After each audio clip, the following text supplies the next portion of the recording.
Hello കൂട്ടുകാരെ, എല്ലാവർക്കും പുതിയ വീഡിയോയിലേക്ക് സ്വാഗതം. നമ്മൾ ഇന്ന് നോക്കാൻ പോകുന്നത് ക്ലാസ് 9 ബയോളജിയിലെ 3ാമത്തെ ചാപ്റ്റർ ആയിട്ടുള്ള റെസ്പിറേഷൻ ആൻഡ് എക്സ്ക്രിയേഷൻ എന്ന് പറയുന്ന പാഠമാണ്. അപ്പൊ നമുക്ക് പാഠത്തിലേക്ക് പോയാലോ? ഇവിടെ ഈ പിക്ചറിൽ കാണുന്നത് ആരാണെന്ന് അറിയോ? ഇദ്ദേഹമാണ് ഒരു 18th സെഞ്ച്വറി സയന്റിസ്റ്റ് ആയിട്ടുള്ള 18ാം നൂറ്റാണ്ടിലെ ഒരു സയന്റിസ്റ്റ് ആണ്. ഫ്രഞ്ച് സയന്റിസ്റ്റ് ആണ് അദ്ദേഹം. ആന്റോയിനി ലെവോയ്സിയർ എന്ന് പറയുന്നത്. ഇവർ 1743 ജനിച്ചു, 1794 മരണപ്പെട്ടു. Made significant contribution to understanding respiration. എന്താണ് റെസ്പിറേഷൻ എന്ന് നമുക്ക് മനസ്സിലാക്കി തരാൻ ഇവർ എക്സ്പെരിമെൻ്റ് ചെയ്തിട്ടുണ്ട്. അപ്പോൾ അതൊക്കെയാണ് നമ്മൾ ഇതിൽ പഠിക്കുന്നത്. കീ ഡിസ്കവറി, അതായത് അവർ കണ്ടുപിടിച്ചത് എന്താണ്? Successfully explain the process of respiration in organism. അതായത് ഒരു ഓർഗാനിസത്തിൽ, ഒരു ജീവിയിൽ റെസ്പിറേഷൻ എന്താണെന്ന് നമുക്ക് എക്സ്പ്ലെയിൻ ചെയ്ത് തന്നിട്ടുണ്ട്. Inferred that respiration and the burning of objects are the same process. പിന്നെ മറ്റൊരു കാര്യം പറഞ്ഞെന്താ വെച്ചാൽ, ഈ ഒരു റെസ്പിറേഷനും, ഒരു ഓർഗാനിസത്തിൽ നടക്കുന്ന റെസ്പിറേഷനും, അതേപോലെ നമ്മളൊരു സാധനം എടുത്തിട്ട് കത്തിച്ചാൽ, അല്ലേ, ഒരു ബേണിംഗ് ഓഫ് ഒബ്ജക്റ്റ്, ഒരു സാധനം എടുത്ത് കത്തിച്ചാൽ അത് രണ്ടും സെയിം പ്രോസസ് ആണെന്നാണ് ഇവർ പറയുന്നത്. ഇനി ഇദ്ദേഹം നടത്തിയ എക്സ്പെരിമെൻ്റ് എന്താണെന്ന് നോക്കാം. Placed A guinea pig in A small bucket. Guinea pig എന്ന് പറഞ്ഞാൽ ഈ ഒരു എക്സ്പെരിമെൻറ്റേഷനൊക്കെ വേണ്ടിയിട്ട് ലബോറട്ടറിയിലൊക്കെ യൂസ് ചെയ്യുന്ന ഒരു ജീവിയാണ്. അപ്പോൾ ഈ ഗിനി പിഗിനെ കാണാൻ ഒരു റാറ്റ് പോലെ, എലിയൊക്കെ പോലെ അത്ര സൈസൊക്കെ ഉണ്ടാവുള്ളൂ. അപ്പോൾ അങ്ങനത്തെ ഒരു ഗിനി പിഗിനെ എടുത്തിട്ട് ഒരു ബക്കറ്റിലിട്ടു. Immersed it in another bucket fill with ice. അപ്പോൾ ആ ഗിനി പിഗ് ഉള്ള ബക്കറ്റിന് വേറൊരു ഐസ് നിറച്ച ബക്കറ്റിലേക്ക് വെച്ചു. Covered the guinea pig with a net. പിന്നെ അതെന്താണ്, ഒരു നെറ്റ് കൊണ്ട് കവർ ചെയ്തു, മൂടി. ഇതാണ് ഗിനി പിഗിൻ്റെ ചിത്രം.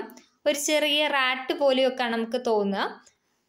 പിന്നെ ഇവിടെ എക്സ്പെരിമെൻ്റ് ഡെമോൺസ്ട്രേഷൻ ആണ്. അതായത് അവിടെ നമ്മൾ പറഞ്ഞു ഒരു ബക്കറ്റിൽ ഗിനി പിഗിനെ വെച്ചു, ആ ഗിനി പിഗുള്ള ബക്കറ്റിന് വേറെ ഐസ് ഉള്ള ഒരു ബക്കറ്റിലേക്ക് ഇറക്കി വെച്ചു, പിന്നെ അത് കവർ ചെയ്തു എന്നുള്ളത്. അതാണ് ഈ പിക്ചറിൽ നമുക്ക് കാണാൻ പറ്റുന്നത്. Insulation and precautions. Insulation precautions were taken to prevent ice from melting due to external heat. അതായത് പുറത്ത് അതിൻ്റെ ആ ഒരു എക്സ്പെരിമെൻറ്റ് ചെയ്തതിൻ്റെ ആ ബക്കറ്റൊക്കെ വെച്ചതിൻ്റെ പുറത്ത് എന്തായിരിക്കും, നല്ല ചൂടുണ്ടാവും അല്ലേ. അപ്പോൾ ആ ചൂട് വെച്ചിട്ട് ഉള്ളിലത്തെ ഐസ് ഉരുകാണ്ടിരിക്കാൻ, മെൽറ്റ് ചെയ്യാണ്ടിരിക്കാൻ അവരെന്താണ് പ്രിക്കോഷൻസൊക്കെ എടുത്തിട്ടുണ്ടായിരുന്നു.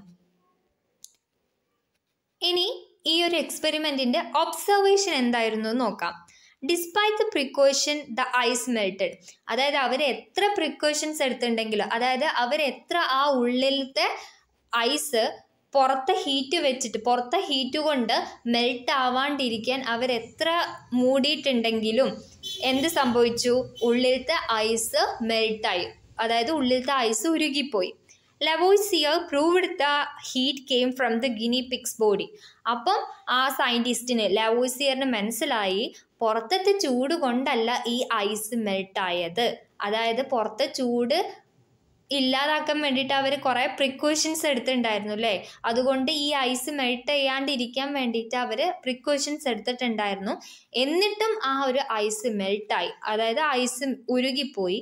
കാരണം എന്താണ്, ഈ ഗിനി പിഗിൽ നിന്ന് വരുന്ന ബോഡി ഹീറ്റ്, അതിൻ്റെ ബോഡിയിലുണ്ട്, അതിൻ്റെ ശരീരത്തിലുള്ള ചൂട് കൊണ്ടാണ് ഈ ഐസ് മെൽട്ടായത്, അല്ലെ ഐസ് ഉരുകിയത് എന്നായിരുന്നു സയൻറ്റിസ്റ്റ് ഒബ്സർവ് ചെയ്തത്, സയൻറ്റിസ്റ്റിന് മനസ്സിലായത്. അപ്പോൾ ഇവിടെ ആ ഒരു ഗിനി പിഗിൽ നിന്ന് റോസ് ഇങ്ങനെ വരച്ചിട്ടുണ്ട്. അതെന്താ വെച്ചാൽ ബോഡി ഹീറ്റാണ്. അതായത് ആ ഒരു ബോഡിയിൽ നിന്ന്, ആ ഗിനി പിഗിൻ്റെ ബോഡിയിൽ നിന്ന് ഹീറ്റ് പുറന്തള്ളുന്നതാണ് ആ ഒരു ഇത് കാണിക്കുന്നത്. പിന്നെ ഐസ് മെൽറ്റ് ചെയ്തിട്ട് ബക്കറ്റിലേക്ക് ഉരുകി വീഴുന്നതും കാണിക്കുന്നുണ്ട്. ഇനി ഈ ഒരു എക്സ്പെരിമെൻറ്റിൻ്റെ എനർജി കാൽക്കുലേഷൻ നോക്കാം. Calculated that 80 kilocalories of energy were released from the guinea pig's body through respiration. അതായത് ആ ഒരു ഗിനി പിഗ് റെസ്പയർ ചെയ്യുന്ന സമയത്ത്, അതായത് അത് ശ്വസിക്കുന്ന സമയത്ത് ഒരു 80 kilocalories ഓഫ് എനർജി എന്തായിരുന്നു, റിലീസ് ചെയ്തിട്ടുണ്ടായിരുന്നു എന്നാണ് പറയുന്നത്. അപ്പം ലാസ്റ്റ് നമുക്ക് ഈ ഒരു എക്സ്പെരിമെൻറ്റിൻ്റെ കൺക്ലൂഷൻ എന്താണെന്ന് വെച്ചാൽ Lavoisier concluded that respiration is like the burning of wood. അതായത് നമ്മൾ ഒരു മരം കത്തിക്കുന്നത് പോലെയാണ് റെസ്പിറേഷൻ എന്നാണ് ഈ ലവോസിയർ പറയുന്നത്. Oxygen is used. ഇവിടെ എന്ത് യൂസ് ചെയ്യുന്നുണ്ട്? ഓക്സിജൻ ഉപയോഗിക്കുന്നുണ്ട്. Carbon dioxide and heat energy are produced. അതിലൂടെ കാർബൺ ഡൈ ഓക്സൈഡും അതേപോലെ ഹീറ്റ് എനർജിയും ഉണ്ടാക്കുന്നുണ്ട്, പ്രൊഡ്യൂസ് ചെയ്യുന്നുണ്ട് എന്നാണ് ആ ഒരു ലവോസിയർ കൺക്ലൂഡ് ചെയ്തത്. അപ്പോൾ നമുക്ക് നോക്കാം റെസ്പിറേഷൻ ആൻഡ് ബേണിങ്. അപ്പോൾ റെസ്പിറേഷനും ബേണിങ്ങും തമ്മിലുള്ള സിമിലാരിറ്റി എന്താണെന്ന് വെച്ചാൽ, in respiration, oxygen breaks down glucose similar to the burning process, producing energy in the form of heat. അതായത് റെസ്പിറേഷൻ്റെ സമയത്ത് ഈ ഓക്സിജന് ഗ്ലൂക്കോസിനെ ബ്രേക്ക് ഡൗൺ ചെയ്യുന്നുണ്ട്. Similar to the burning process producing energy in the form of heat. നമ്മൾ ഈ burning ഒന്ന് കത്തിക്കുന്ന സമയത്ത് ഉള്ളതുപോലെ ആ ഒരു ഇതുപോലെ തന്നെ ഇവിടെ എന്താണ്, ഈ ഓക്സിജൻ ഗ്ലൂക്കോസിനെ ബ്രേക്ക് ചെയ്തിട്ട് ഈ ഒരു ഹീറ്റിൻ്റെ ഫോമിൽ എനർജി പ്രൊഡ്യൂസ് ചെയ്യുന്നതെന്നാണ് പറയുന്നത്. അതായത് ഈ ഒരു ഡയഗ്രാം കണ്ടാൽ നിങ്ങൾക്ക് വേഗം മനസ്സിലാവും. ഇവിടെ ഞാൻ കത്രിക സിസറായിട്ട് യൂസ് ചെയ്തത് ഓക്സിജൻ ആണ്. അപ്പോൾ ആ കത്രിക എന്താണ്, ഗ്ലൂക്കോസിനെ ഇങ്ങനെ ബ്രേക്ക് ഡൗൺ ചെയ്യുന്നു. അപ്പോൾ എന്ത് പ്രൊഡ്യൂസ് ചെയ്യുന്നുണ്ട്? ഹീറ്റ് പ്രൊഡ്യൂസ് ചെയ്യുന്നു, ഹീറ്റ് എനർജി പ്രൊഡ്യൂസ് ചെയ്യുന്നു എന്നാണ് പറയുന്നത്. അപ്പോൾ ഇവിടെ ആൻഡോയിൻ ലവോസിയർ എന്ന് പറയുന്ന സയൻറ്റിസ്റ്റ് എന്താന്ന് പറഞ്ഞു വെച്ചാൽ, അവർ ഗിനി പിഗിനെ വെച്ച് എക്സ്പെരിമെൻറ്റ് ചെയ്തപ്പം അവർ പറഞ്ഞു ഈ ഒരു ഒരു ഓർഗാനിസത്തിൽ നടക്കുന്ന റെസ്പിറേഷൻ എന്ന് പറയുന്നത് നമ്മളൊരു ഒബ്ജക്റ്റ് ബേൺ ചെയ്യുന്നത് പോലെയാണ്. അതായത് ഈ ഒരു ഓക്സിജൻ എന്താക്കും, ബ്രേക്സ് ഡൗൺ ഗ്ലൂക്കോസിനെ ബ്രേക്ക് ഡൗൺ ചെയ്യും, എന്നിട്ട് ഹീറ്റ് എനർജി ഈസ് പ്രൊഡ്യൂസ്ഡ് ആണ്. അടുത്തത് നമ്മൾ നോക്കാൻ പോകുന്നത് റെസ്പിറേറ്ററി സിസ്റ്റമാണ്, ഹ്യൂമൻ റെസ്പിറേറ്ററി സിസ്റ്റം. ഇവിടെ ഡയഗ്രത്തിൽ ഒന്നാമത്തേത് എന്താണ്, നോസാണ്. അതേപോലെ നാസൽ ക്യാവിറ്റി ഉണ്ട്, ട്രക്കിയ ഉണ്ട്, ബ്രോങ്കിയോലി ഉണ്ട്, ഡയഫ്രം ഉണ്ട്, പ്ലൂറ, ലങ്സ് ഉണ്ട്. അപ്പം ഇതൊക്കെയാണ് എന്ത്, ഒരു റെസ്പിറേറ്ററി സിസ്റ്റത്തിൻ്റെ, ഹ്യൂമൻ റെസ്പിറേറ്ററി സിസ്റ്റത്തിലെ ഇമ്പോർട്ടൻ്റ് ആയിട്ടുള്ള പ്രധാനമായിട്ടുള്ള ഭാഗങ്ങൾ എന്ന് പറയുന്നത് ഏതൊക്കെയാണ്? Nose, nasal cavity, trachea, bronchioli, diaphragm, pleura and lungs. ഇനി നമുക്ക് ഓരോന്നും വിശദമായിട്ട് നോക്കാം. ഒന്നാമത്തേതാണ് nose. The nose is the first point of contact for air entering the lungs, making it essential for respiratory health. അതെ, അതായത് ഈ ഒരു എയർ പാർട്ടിക്കിൾ അല്ലെങ്കിൽ പുറത്തുള്ള ഒരു സംഭവം അല്ലെങ്കിൽ ഓക്സിജൻ ആയിക്കോട്ടെ, അത് ഉള്ളിലേക്ക് കടക്കണമെങ്കിൽ എന്ത് അത്യാവശ്യമാണ്? നോസ്, അല്ലേ? നമ്മുടെ മൂക്ക് വഴിയാണ് ഉള്ളിലേക്ക് വായു എയർ കയറുന്നതെന്നാണ് പറയുന്നത്, അല്ലേ? അപ്പം ലങ്സിലേക്ക് എത്തണമെങ്കിൽ ഏതിലൂടെ ഫസ്റ്റ് എൻ്റർ ചെയ്യണം? നോസിലൂടെ എത്തണം. അപ്പോൾ അതാണ് നോസ്. അടുത്തതാണ് നാസൽ ക്യാവിറ്റി എന്ന് പറയുന്നത്. It is the hollow space through which the air flows. അപ്പം ഒരു എയർ നോസിലൂടെ ഉള്ളിലേക്ക് എത്തിയാൽ അത് പിന്നെ പോകുന്നത് എതിലൂടെയാണ്? ഈ നാസൽ ക്യാവിറ്റി വഴിയാണ് ആ എയർ പിന്നെ ഫ്ലോ ചെയ്യുക. അതാണ് നാസൽ ക്യാവിറ്റി എന്ന് പറയുന്നത്, the hollow space through which air flows. ആ നാസൽ ക്യാവിറ്റിയിലൂടെ എത്തുന്ന എയർ പിന്നെ എവിടെത്തും? ട്രക്കിയയിലെത്തും. The trachea, also known as the windpipe, is the tube that connects the throat to the lungs. ഈ നമ്മുടെ ത്രോട്ട്, അതായത് ലാരിങ്സ് എന്നും പറയും, അത് ലങ്സുമായിട്ട് കണക്ട് ചെയ്യുന്ന ഒരു പൈപ്പ് പോലത്തതാണ് ട്രക്കിയ. വിൻഡ് പൈപ്പ് എന്ന് പറയും. എയർ ഫ്ലോ ചെയ്യുന്ന പൈപ്പാണ് ഈ ഒരു ട്രക്കിയ. അതെന്താണ്? ലാരിങ്സ് അല്ലെങ്കിൽ ത്രോട്ട് ലങ്സുമായിട്ട് കണക്ട് ചെയ്യുക ആര്? ഈ ട്രക്കിയ എന്ന് പറയുന്നത്. അടുത്തതാണ് bronchioli. The branches of bronchus which open to alveoli. ഈ ആൽവിയോലിയിലേക്ക് ഓപ്പൺ ചെയ്യുന്ന ബ്രോങ്കസിന്റെ ബ്രാഞ്ചസ് ആണ് എന്ത്? ബ്രോങ്കിയോലി എന്ന് പറയുന്നത്. അടുത്തതാണ് pleura, the membrane which covers the lungs. ഈ നമ്മുടെ ലങ്സിന്, അതായത് നമ്മുടെ ശ്വാസകോശത്തിന് ഒരു കവർ ചെയ്യുന്ന ഒരു കവറിങ് ആണ്, അല്ലെ ഒരു മെംബ്രെയിനിയസ് കവറിങ് ആണ് പ്ലൂറ എന്ന് പറയുന്നത്. So the covering of lungs എന്ന് ചോദിച്ചാൽ ഏതാണ്? പ്ലൂറ ആണ്. അടുത്തതാണ് diaphragm, the muscular wall which separates the thoracic and abdominal cavities. അപ്പോൾ തൊറാസിക് ആൻഡ് അബ്ഡോമിനൽ ക്യാവിറ്റീസിനെ സെപ്പറേറ്റ് ചെയ്യുന്നതിനെ വേർതിരിക്കുന്ന ഒരു മസ്കുലാർ വാളാണ്, മസിൽസ് കൊണ്ടൊക്കെ ഉണ്ടാക്കിയ ഒരു വാളാണ് എന്ത്, ഡയഫ്രം എന്ന് പറയുന്നത്. അടുത്തതാണ് lungs. The lungs are a pair of primary organs of respiration present in the thoracic cavity beside the mediastinum. അപ്പോൾ ലങ്സ് എന്ന് പറഞ്ഞാൽ നമുക്കറിയാം, നമുക്ക് റെസ്പയർ ചെയ്യണമെങ്കിൽ, അതായത് റെസ്പിറേഷന് ഏറ്റവും ആവശ്യമായിട്ടുള്ള ഓർഗനാണ് ലങ്സ് എന്ന് പറയുന്നത്.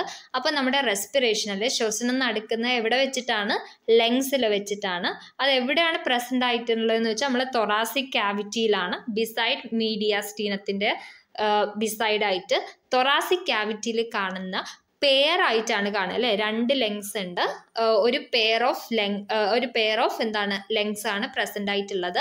അതാണ് പ്രൈമറി ഓർഗൻ ഫോർ റെസ്പിറേഷൻ എന്ന് പറയുന്നത്. അതായത് റെസ്പിറേഷന് ഇമ്പോർട്ടൻ്റ് ആയിട്ടുള്ള ഓർഗൻ ആണ് ഏത്, അവയവമാണ് ലങ്സ് എന്ന് പറയുന്നത്. അടുത്തതാണ് ആൽവിയോലി എന്ന് പറയുന്നത്.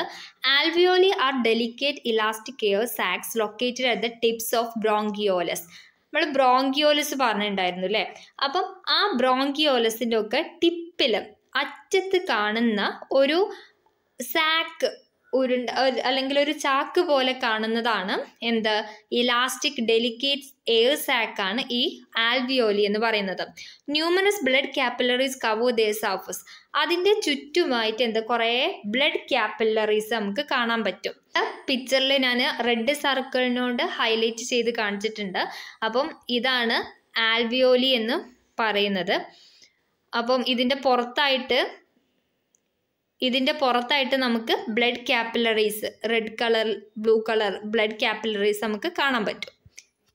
ഇനി എന്താണ് പറയുന്നത്, there are about 700 million alveoli in both lungs combined. അപ്പം രണ്ട് ലങ്സിലും കൂടിയിട്ട് 700 million, അതായത് 70 crores ഓഫ് ആൽവിയോലി പ്രസന്റ് ആണെന്നാണ് പറയുന്നത്. The total surface area of alveoli is around 70 meter square. അപ്പോൾ ഇതിൻ്റെ surface area, total surface area എന്ന് പറയുന്നത് 70 meter square ആണ്. Alveoli increase the respiratory surface area making gas exchange more efficient. അപ്പോൾ ഈ gas exchange ഒക്കെ നടക്കുന്നത് എവിടെ വെച്ചിട്ടാണ്, ഈ ഒരു ആൽവിയോലിയിൽ വെച്ചിട്ടാണ്. അപ്പം ഇതെന്താക്കും, it increases respiratory surface area കൂട്ടും. സോ നമ്മളിവിടെ ഹ്യൂമൻ റെസ്പിറേറ്ററി സിസ്റ്റത്തിൽ ഇമ്പോർട്ടൻറ്റ് പാർട്സ് ആണ് പറഞ്ഞത്. അപ്പോൾ ഒന്ന് നമ്മൾ നോസ് പറഞ്ഞു, നാസൽ ക്യാവിറ്റി പറഞ്ഞു, trachea, pleura, bronchioles, alveoli, lungs, then diaphragm.